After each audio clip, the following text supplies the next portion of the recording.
My life has been a mess lately. I don't know what I did to deserve this punishment, yet it almost seems like God himself holds a grudge against me. I hate my job, I got cheated on by my girlfriend, and worst of all, my dad died a couple of days ago. They often say that you don't realize what you have until it's gone, and let me assure you, they are right. I didn't have the best relationship with my old man, but giving him a proper burial was the least I could do for him. So I took a week off, packed some clothes and left for Stamford.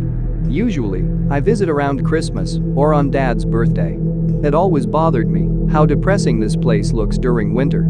However, fall is my favorite season, and the woods enclosing Stamford have this gorgeous orange color around this time of year. My dad was a musician. A good one, to be honest. Our passion for music is the one thing we had in common. The difference being that he actually pursued his dreams and divorced my mom so that he could move to this calm, little village to compose music. I, however, took my mom's advice and began a career in accounting, which I unquestionably hate. It's strange how I spend a lot of time alone, but only truly feel at peace when surrounded by nature. There is something about the rustling of leaves that seems to calm me. It's one of the reasons I love my dad's old cabin. It looks like it comes straight out of a horror movie, but the energy of this place eases my mind. If it wasn't for the prospect of organizing my dad's funeral, I might have actually enjoyed this trip. Some locals found him in the woods. Apparently, he had already been dead for over a week, and if it wasn't for the couple's Labrador following the scent of my father's decaying body, I doubt anyone would have found him. They say he tripped and broke his neck while tumbling down a slope. I don't know the details, and honestly, I don't want to. I couldn't help but notice how sad this place felt without the strings of Dad's guitar producing beautiful tunes in the morning, while the smell of coffee filled the room. My dad wasn't a great talker, but I could easily judge his mood based on the melodies he played, which undoubtedly was his way to show his feelings. Dad had lots of guitars, among which a beautiful, black Martin Dreadnought. It had always been my favorite, and I remember Dad telling me I could have it whenever he grew too old to play. If only he were still alive so we could play the guitar together, drink cold brew and have small talk. I thought playing one of Dad's songs would help me ease my mind, but as soon as the first notes emitted from his guitar, I burst into tears. I don't even remember the last time I cried before that moment. It made me realize that my urge to tuck my feelings away behind a mask of fake self-confidence didn't come from strangers after all. It was around 4 in the afternoon that I decided to get myself together. I had to get out of this place, clear my head a little. There is this hiking trail behind the cabin that my dad and I used to walk back when I was a kid, and at this point, it felt like the perfect little escape.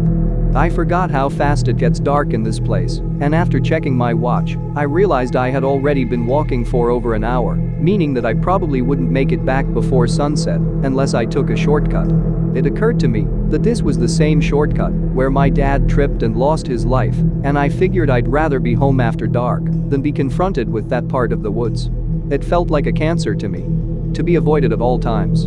The thing about being all alone in a forest is that you immediately become aware of your surroundings. It's like a hidden animal instinct preparing you for any upcoming danger. I'm sure you all know the feeling I'm trying to describe. The birds sensed it too. Their cheerful little chirps turned to absolute silence as I felt the energy around me shift. I didn't dare to move. For some reason, it felt like I would disturb the forest slumber if I did. So I just stood there for what seemed like minutes. It was the sound of leaves crunching under the pressure of footsteps that eventually gave me enough courage to turn around and face its source. You're all going to think I am batshit crazy, and maybe I am. Perhaps the stress and the unprocessed grief finally fried my brain as what I saw could never be real. Only a couple of feet away from me stood some priest. His clothes were worn and covered in dirt. His face seemed pale, with black veins crawling up from his neck. The most disturbing thing about him was the fact that he didn't have any eyes. Yet, 2 dark holes stared directly at me. He had a mouth filled with sharp, almost needle-like teeth.